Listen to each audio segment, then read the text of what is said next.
Let me start recording. Welcome everyone to another Sky community call to this June 25th, 2025. And we'll have, in the beginning we'll have Rune, as always, discussing different stars and potentially the launch of Grove that was announced earlier today, I believe. And then at the end, we'll have Rajiv from Viridian, who's going to be discussing accessibility and ecosystem engagement. Thank you, Rune. Yes.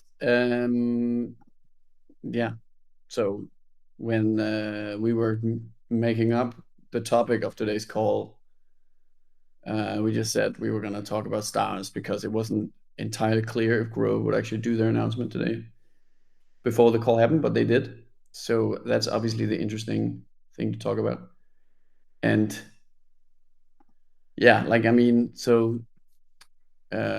we didn't invite them to join this call. I don't know, maybe there's some from the team here, but usually, the star team is going to be super busy after this kind of situation. So at some other point, we'll have them on and they can actually talk about their vision and so on. But for now, I will just basically talk about it from my perspective. Let me see. There we go. So I'm just sharing the website here.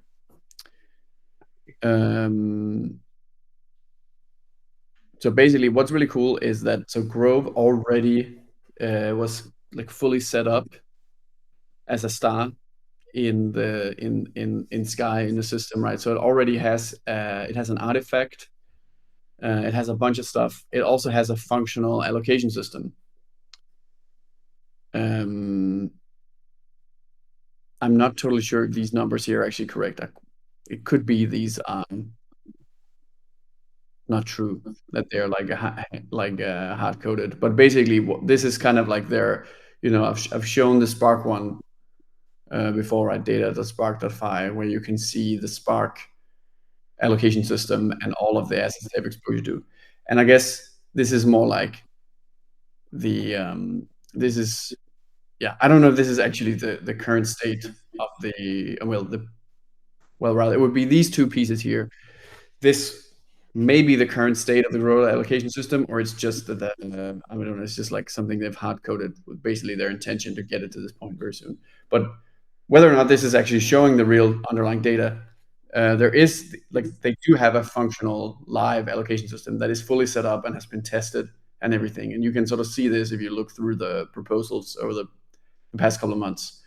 So it was like slowly prepared and tested so that when the announcement happened, they could actually start deploying into the Janus Henderson CLOs, which is kind of like the really big announcement, right? That Grove is really pushing RWAs as Sky and Maker has done repeated in the past. Right now, the next big frontier is trying to get a slightly better return without really making the asset any more risky.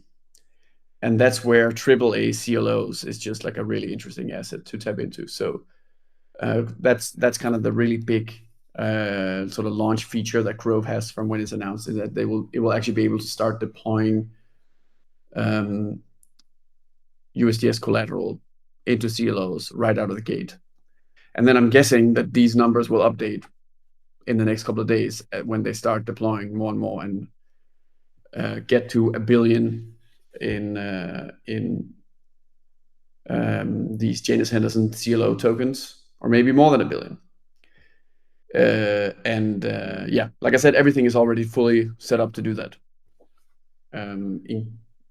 I believe the current proposal that is happening now is going to lift the debt ceiling so that it gets to 2.5 billion for Grove's allocation system, so that Grove can really actually allocate a huge amount potentially. Of course, there's a rate limit on the allocation system, so they can't just deploy 2.5 billion as they wish.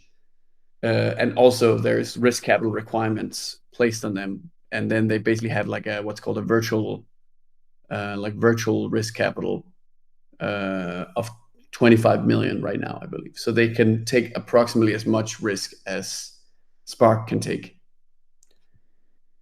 Then the other big thing is like this thing here, like so this line where it's showing that they got a bunch of USDC. So this is because Grove will also take over the PSM, and at first that actually doesn't mean anything. Like it just means they sort of like so Stakehouse, the team behind Grove, they're already managing the PSM and they're already managing Coinbase custody and like the underlying yield and all that. So none of that will change. But then later on, the PSM becomes an actual like private asset where you will have different stars allocating into the PSM, and then somebody needs to own it and manage it, right? So this is like an important piece of complexity to get out of Skycore, because obviously it's not ideal to have Skycore messing around with like one particular product like the PSM. So yeah, and then I don't know.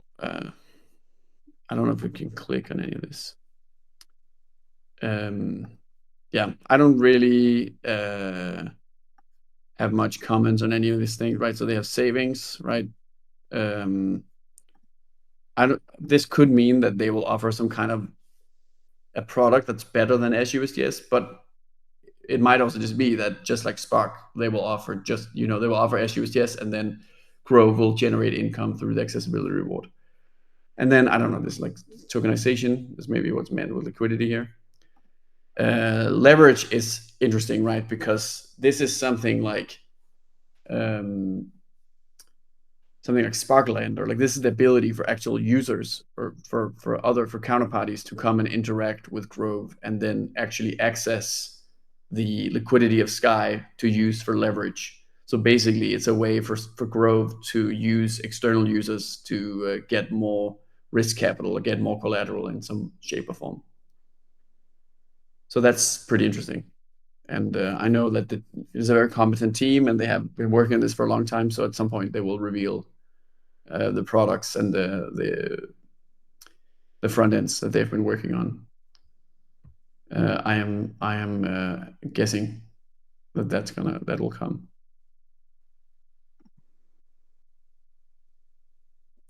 Let me just see if there's any. Oh, yeah, okay, that's not a question. Growth.finance, yeah. All right, so maybe Jesus Crypto has an interesting comment here. Let me just read it out loud. As the protocol increases its capacity to mint USDS, what is the expected final destination or use case for most of that liquidity? Should we assume that the DSR remains the primary sink for USDS, or are there other strategic avenues? Yeah, so definitely. I mean, it's SSR, right? The Sky Savings Rate. So for sure, the objective of Sky is to make USDS the best possible basically sort of place for parking collateral is parking capital, especially for mercenary capital, right? So the best possible risk-adjusted return. And I mean, on top of that, all of the Sky primitives, so all of the systems that stars have that help them generate income, also encourages them to also build like payment use cases and this kind of stuff. But more than anything else, the primary goal is to just make SUSDS as scalable as it possibly can be, right? And we're getting pretty close to that. Like once we have 2 stars that will actually begin to both synergize but also compete on how they allocate the collateral portfolio, which means that only the most profitable with the best possible risk-adjusted returns, only those assets will remain in the collateral portfolio, and everything else will get squeezed out. And that really means that SUSDS will just get a very, very solid and scalable and attractive return, which is then just going to make it so much easier to go out and try to market it, right, for other stars that are perhaps trying to make the accessibility reward. Yeah, one thing I can also just show is the Grove artifact.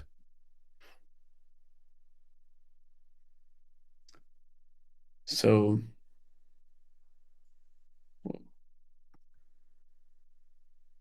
there's not really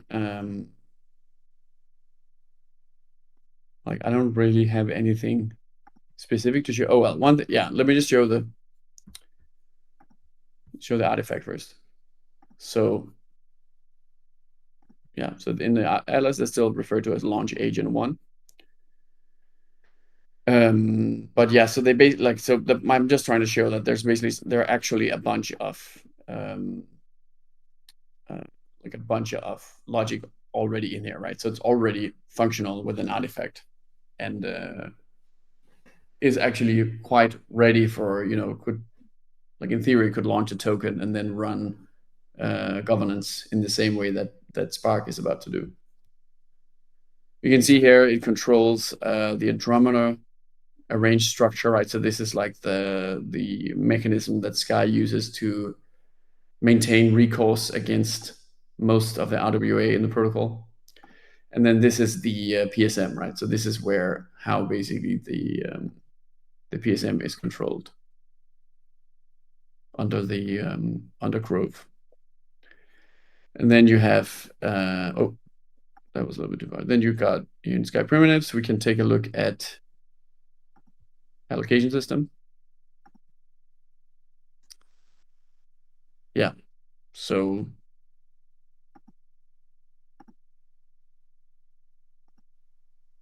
here it is, maybe. Centrifuge protocol active status.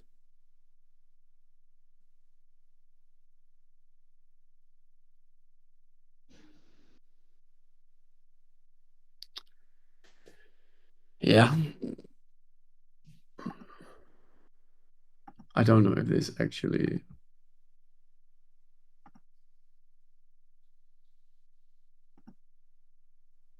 Yeah. I mean, oh, here. Well, this looks wrong. Okay. This probably still needs to be updated, but I know that so, and this is, even though this is not exactly correct, the important thing is like sort of all the infrastructure is there, right? So it's probably going to take a few edits, small scale here and there to get it to exactly like sort of like fully function and have the actual on-chain infrastructure run entirely through this. But yeah, it's actually already there, right? And it's gonna make it a lot easier to, like, the fact that this is like uniform and everything is already structured in this consistent way that's the same across all stars is going to make it a lot easier to monitor and oversee both Spark and Grove starting to deploy into a lot of different destinations. There's another question. Any Chronicle updates? No, there's not really any Chronicle updates, but I mean, I think that something will come out of Chronicle this year. I'm quite sure. I have no idea when. That's really, it's a very solid team, and they were running the oracles for years. So I think they will eventually deliver something, and right now they're probably preparing for launching the token, or maybe I don't know if they're upgrading the technology or what's happening with it, but I know that they're like they're moving forward as they have been for the last many years. Oh wait, now there's a bunch of new questions. Yeah. All right. So what is a CLO? Yeah, this okay. That's a great question. That makes sense to kind of expand on that. So CLO is, so very simply, it's an asset that is more complex basically than a treasury bond. The Janus Henderson CLO ETF is sort of like structured, I guess you can say, and it's credit enhanced to be AAA rated. So it's essentially not much more risky than treasuries, but it does have a higher yield. So like the JAAA, which is the thing, the Janus Henderson CLO that Grove will deploy into, has a return of, I think it's like 5.35% right now. So that's like more than a percent higher than treasuries. So that's kind of like the big interesting thing about this is that they just give a higher yield than just deploying it to treasuries. And then in Basel III, so in the kind of in the risk framework that we use, right, for TradFi assets, you can get 40x leverage on this type of CLO, possibly higher, but I think it's like fair to assume that it's around 40x. And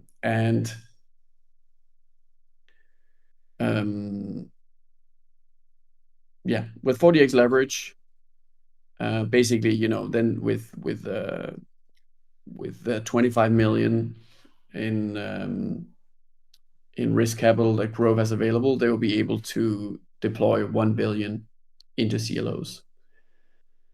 So any kind of and then any spread they take between the base rate and the return that they get out of the tokenized CLO, that becomes like the total return on their 25 million pool of capital. And actually, just like Spark has an additional 15 million senior risk capital provided by Sky, Grove will have the same thing, right? So they actually have even more capital to deploy with, including to CLOs and to other assets.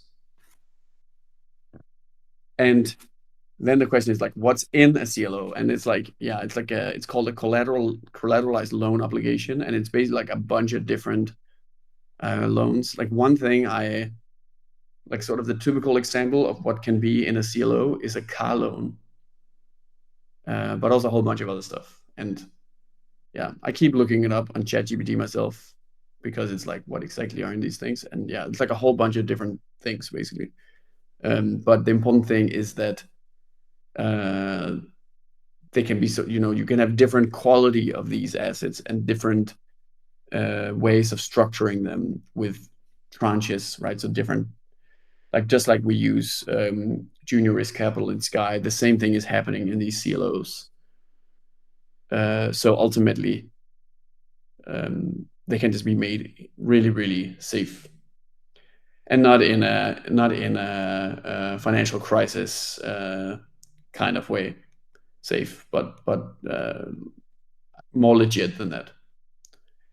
Yeah, and I would really encourage people to research kind of the kind of the look into these things yourself, and especially use AI to do this, because this is kind of it's the ability to do this and the freedom to allocate into an asset like this. That's one of the key unique strengths of Sky, right? So it's worth it to try to figure out what is actually the risk of this stuff and what does it actually mean. I think that's gonna be it's gonna be helpful for people to better understand what's going on with the project. All right, let me have a look at the next question. So yeah, so I don't know anything about it. So the question is, do I know when Stars in the Sky event will approve registrations? I don't have any information about the event. I don't know if there are any people on this call that have some information, but yeah, if not, then I guess the best option will be to follow the Twitter account. And I think at events in the past, it's been like towards the end, there's going to be a lot of approvals. I think that's kind of how I've seen it in the past.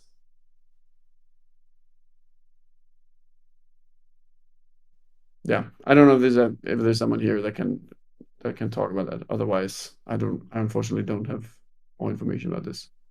I don't see anyone, Rune, but it's as you're saying, it's Twitter or reaching out through Discord, and I think it's the guys from marketing that are managing the list.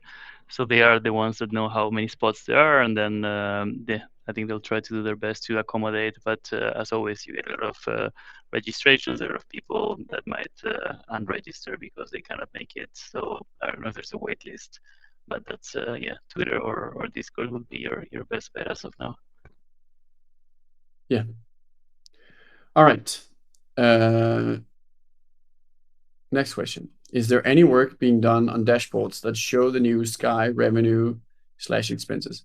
I'm thinking of make a burn, but updated for the new Sky Stra's infrastructure. Yes, so that is info.sky money. Let me just share my screen. You can take a look.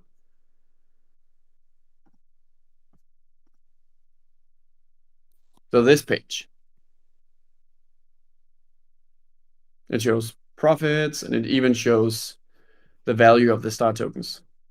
So here we will also get a Grove token at some point, and just like Sky got 65% of the total SPK supply, Sky will also get around that number of the Grove supply.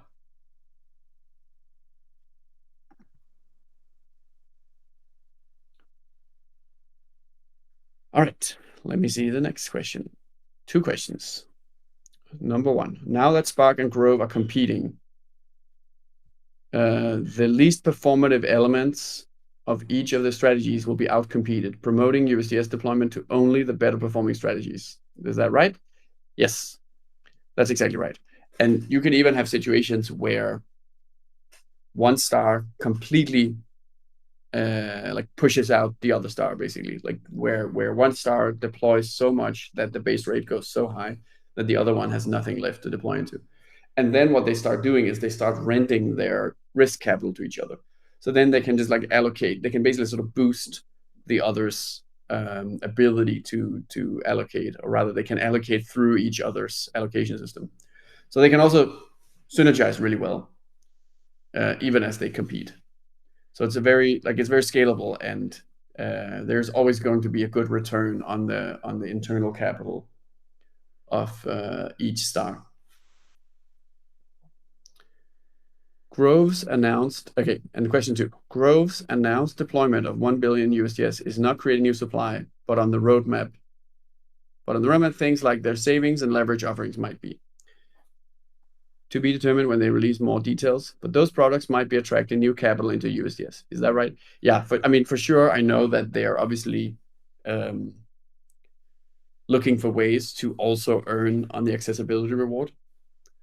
So I would imagine that could also happen. But it could also very well be that they will launch products that actually compete with USDS, right? So that or not compete directly with USDS, but that offer something different than USDS that users can deploy capital into.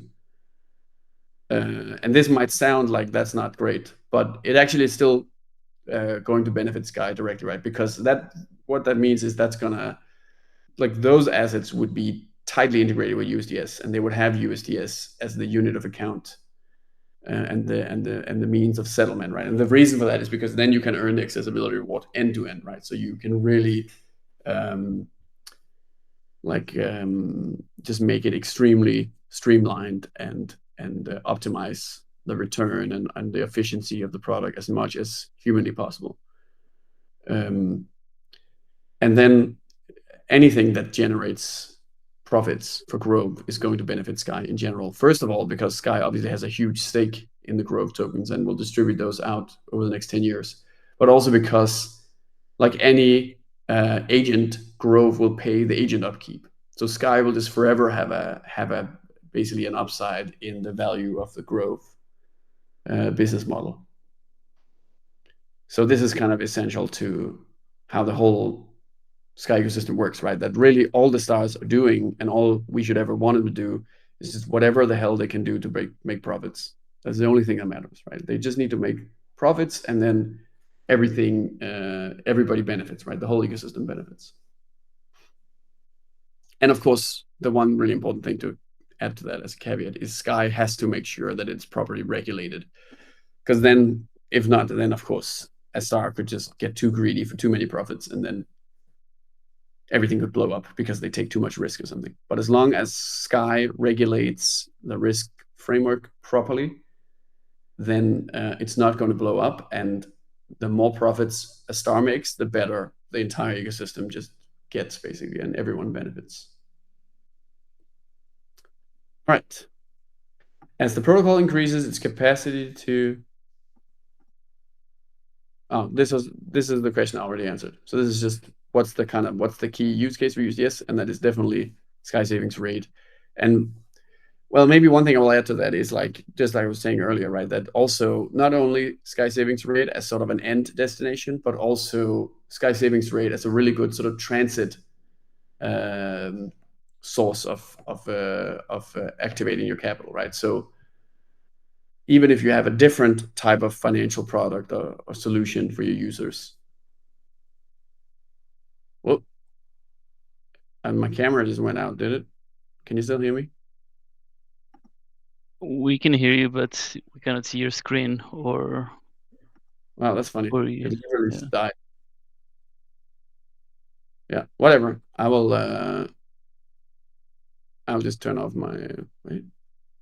Let me just try to turn it again. Not that it's particularly important for me to have the camera on. Okay, well that's really weird. Maybe my old computer has finally thrown in the towel.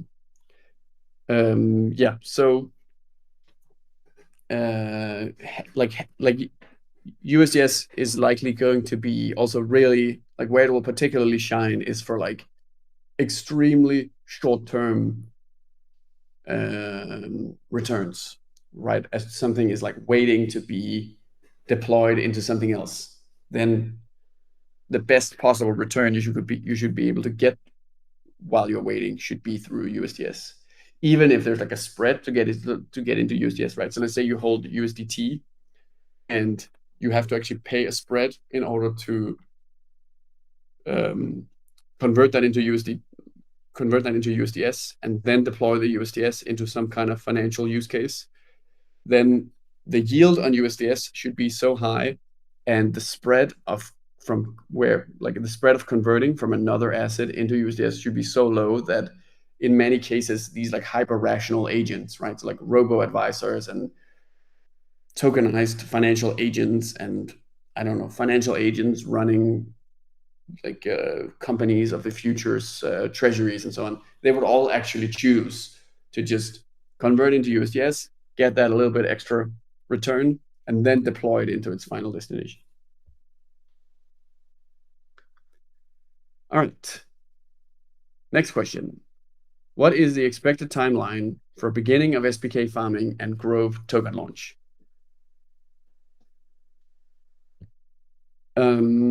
Beginning of SPK farming, it should be really soon. It could be as soon as this upcoming executive vote.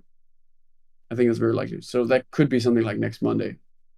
I'm not 100% sure though, but it's I'm pretty confident it's right around the corner.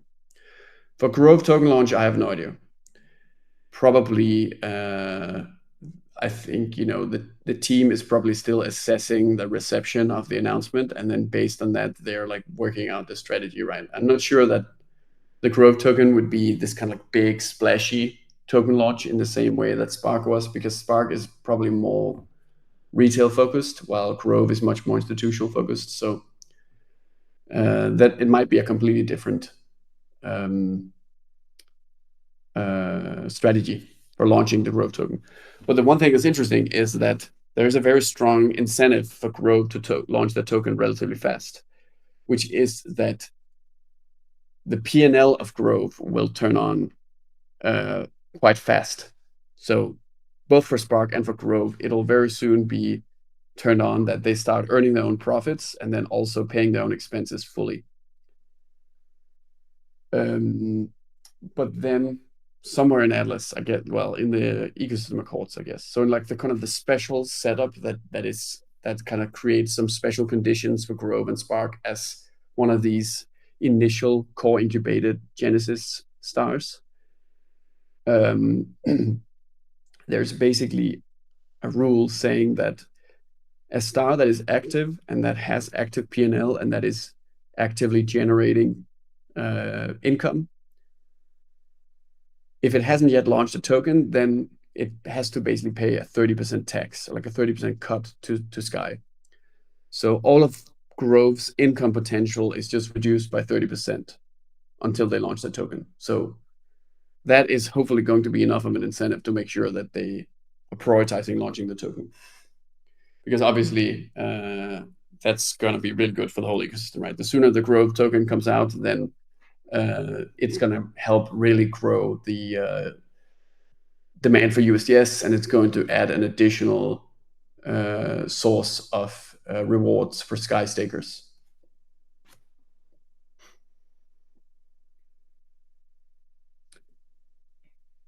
All right.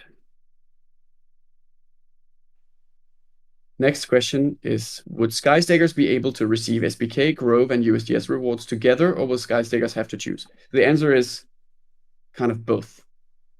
But I mean, the real answer is they have to choose which one they want.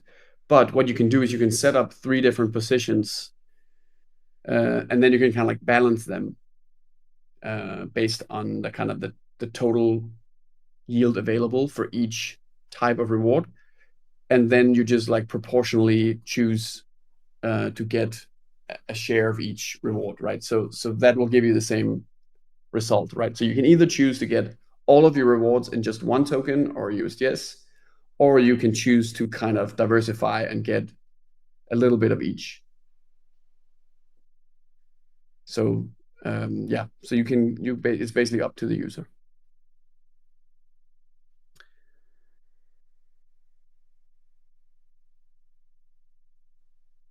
All right, next question. Grove sounds like a new private credit line for Sky managed by Grove Stakehouse, leveraging AAA risk bonds. Outside of managing PSM, which I assume they won't be charged base rate because of the nature of that PSM, represent limited yield opportunities too.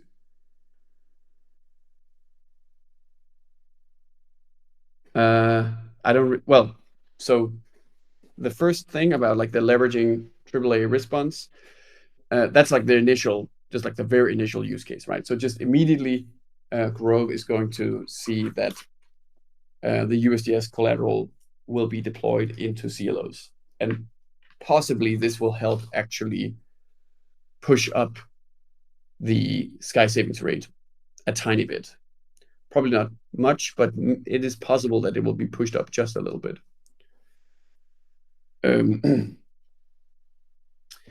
So for the PSM thing, it's actually, so the thing is actually that the PSM is actually an asset because of something called ASC, which means actively stabilizing collateral.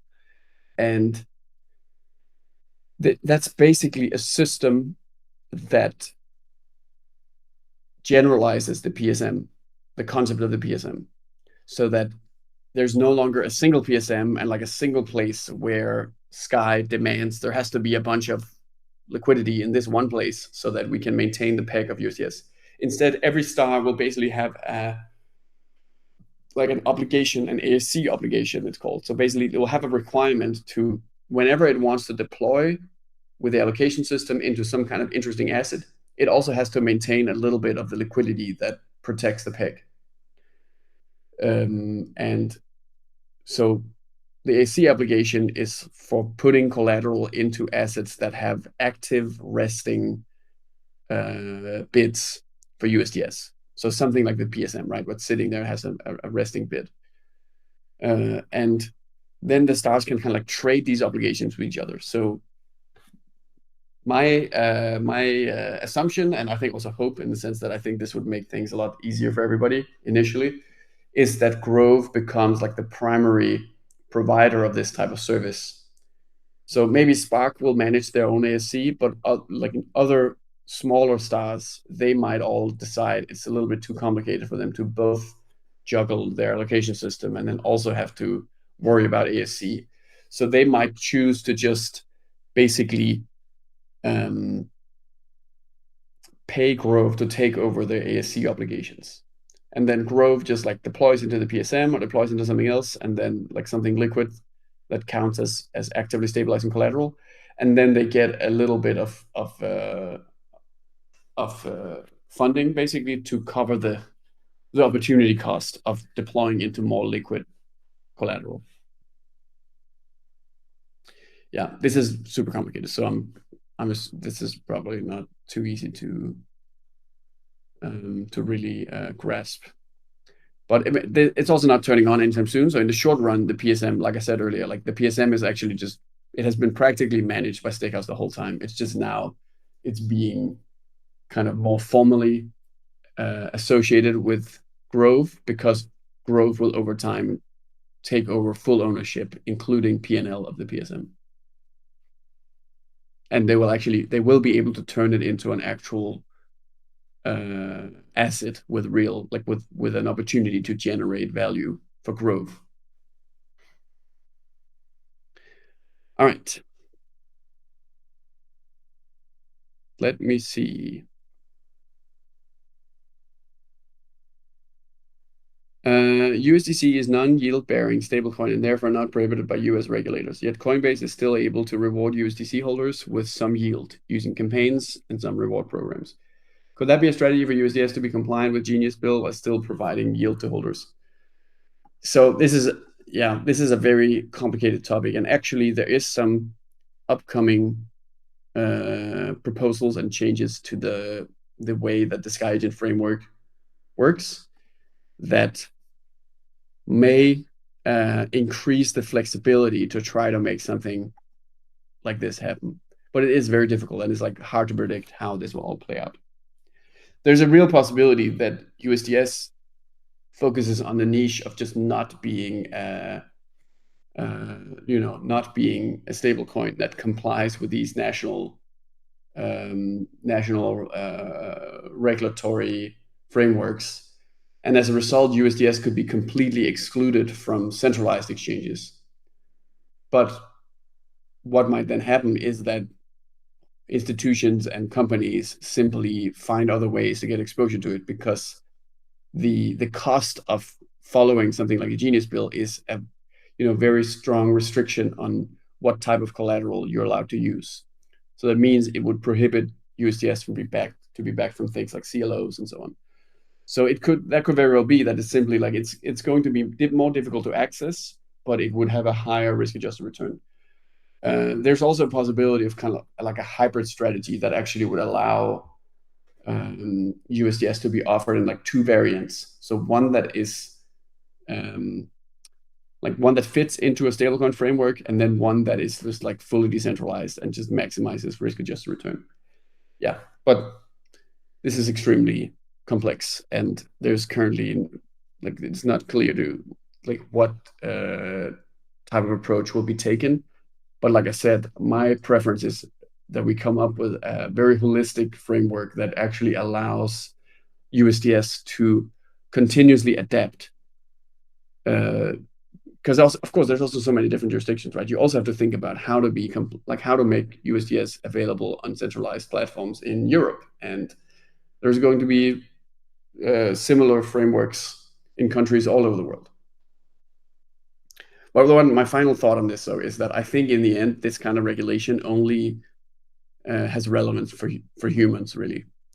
Like as soon as you have real AI takeoff in terms of companies and even retail using AI to manage their money, it will be so trivial for advanced AI systems to directly analyze the risk of assets rather than kind of leaning on basically a political process to help them decide what is risky and what is not risky.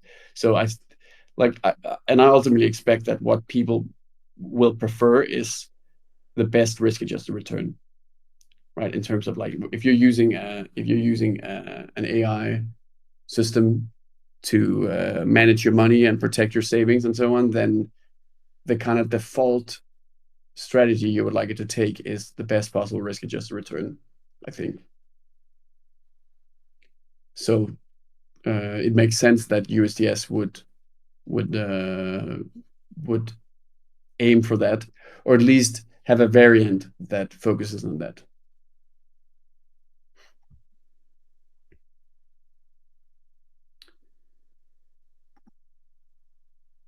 Okay, will there be any value applied to the star tokens, SPK Grow, via buybacks or some other mechanism? Yeah, so there will be buybacks and there'll be staking. And there might be only buybacks. There might also be only staking. And it could be that there will be some regulation from the Sky side on how to do this, but it's not exactly clear like what the optimal what is optimal. And I guess the default is that it's just up to the governance of these stars, right? But obviously, the stars are going to generate profits through various means, including things like the accessibility rewards and the spread from the allocation system. And those profits can be, those profits will benefit the token holders in some way, right? And it'll be up to token holders through governance to decide how exactly that benefit should materialize. And then there will even, there's going to be regulation and protection from Sky that prevents the teams or prevents individual whales from abusing this, right? And sort of like seizing the profits or something like that. So it's basically something like minority stakeholder protections, right? So that as a star token holder, you should expect to get a fair share of the value that the star is creating, and you should expect the teams and the large token holders to kind of cooperate with that, right? And make sure that the way that all of the value is distributed is fairly done based on how value was contributed in and how many tokens people have.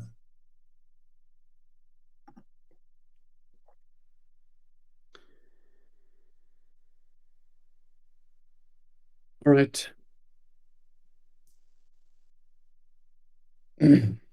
Yeah, I think that was it.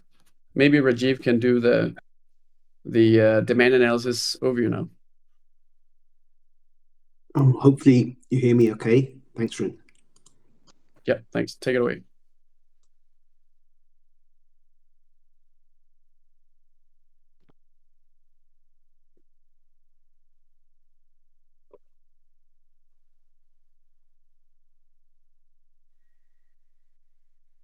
Do you hear me okay? We can hear you okay, but I cannot see your screen. I don't know if it's my session.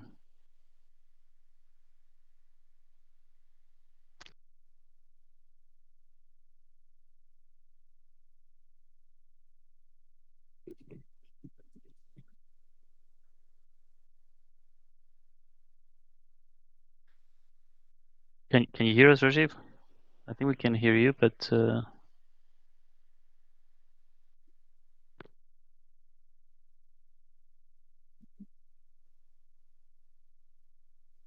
Hello? yeah, we can hear you fine.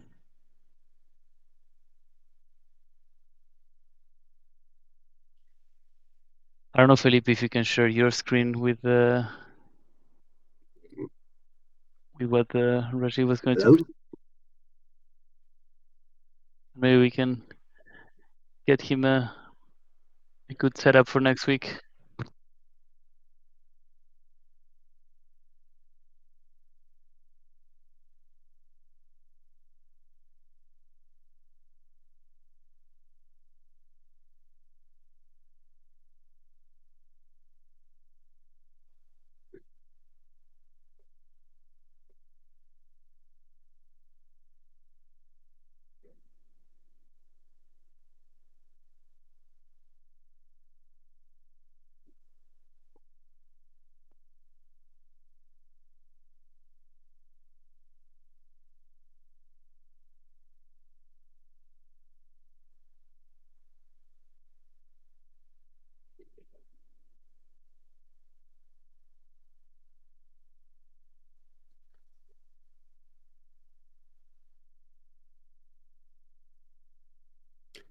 Yeah, I'm not hearing anything.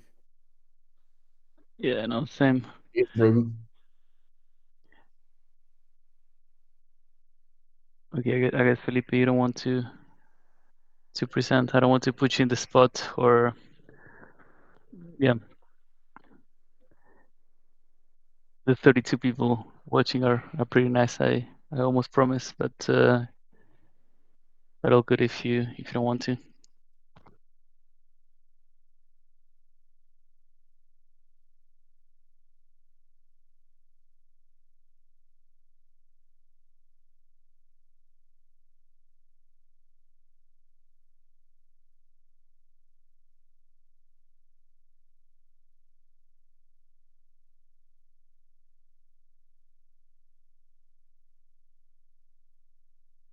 Let's see, I'm trying to reinvite Reggie for one last time.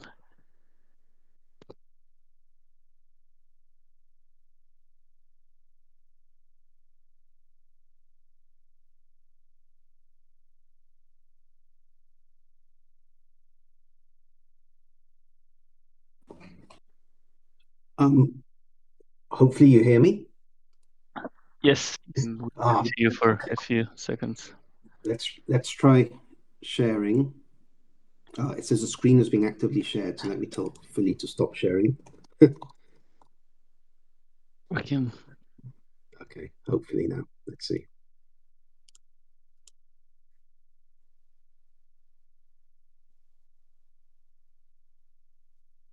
This looks like it's worked. Got Yes, 10th time lucky. Hopefully you see this. we do. Yes, let's go. Okay, great. Thank you for bearing with us, everyone. So, as always, I'm going to dive straight into the weekly trends as ended end of day yesterday.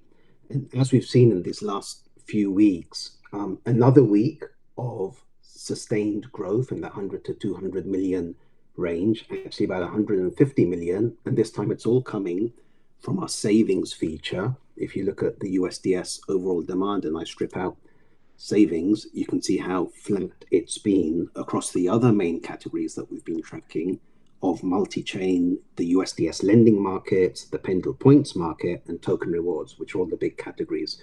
But as Rune mentioned, savings is the key feature. That's sort of the one that's really being driven. And where is that growth coming from this week? About half of it has actually come from Maple, which is actually a really interesting use case. It's exactly that use case that Rune was talking about of short-term automated allocation of idle funds just coming straight into the SUSDS when they're not being used elsewhere. And we've seen how that's grown over the last months, actually. We've also seen inflows from Olympus DAO, who've taken a larger position. Again, not huge, but the trend through the week is up. Ongoing momentum with SUSDS on Unichain, and that's principally driven by the Spark SUSDC product. And also, always encouraging to see is growth in that long tail of smaller users, which we sort of capture in the other category because we just can't label them all.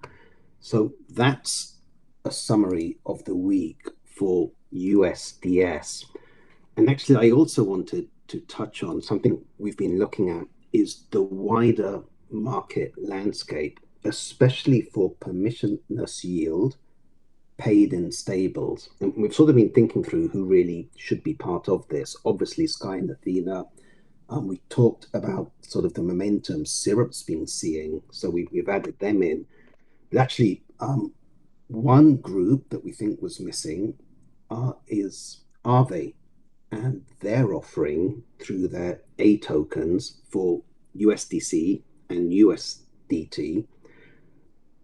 And so including them, we still see some interesting trends that I'll just touch on very quickly. And being the last Wednesday of June, we thought it'd be interesting to look at the year to date period as we approach the half year. So starting with SUSDS, it's sort of, you can see very clearly a tale of two quarters. In the first quarter, the rapid growth being driven by this high SSR, and it's sort of high level, that premium to the tokenized treasury rate, which I guess is sort of the benchmark for financial markets in general, looks like it's driven strong demand. As in the second quarter, a very different story, as that premium has been diminished and you're sort of, a little bit above. You can see the impact that's had on demand. With Athena, and if you look at how their yield has differed to the SSR, which I sort of consider as a DeFi benchmark, when they're in line with the SSR, that's when demand has tended to actually fall for them through the period. However, as their yield, and I guess to be expected, but you just see it very clearly in the data, as they have a premium to the SSR, that drives demand. And we saw that also in the Q4 period of 24 very clearly. Syrup is another one that we called out last week, and you can see the momentum yourselves. And if we compare their yield against the SSR, you can see they've been maintaining this higher yield that's clearly attracting inflows. Even those, about half of those inflows are actually driven by Spark. And if I show that really quickly, this is a breakdown of Syrup, USDC, and you can see just how influential Spark has been in driving that. But even if we take out Spark, you can see the uptrend, obviously the yield being attractive. And the last one, just to touch on quickly, are the Aave markets. Because it's not a exact comparison, because obviously it's a very different proposition with just what's driving the Aave yields being the pure on-chain lending, the fact that it acts as collateral as well. But you can just see how big these markets are and how they, through the period, they've sort of just sustained this gradual growth. They're certainly less sensitive to yield, their yield markets. So this is one we're going to be watching closely and keep building more detailed analytics into to try to, I guess, incorporate learnings as the stars launch. But yeah, that's the overview for the week one.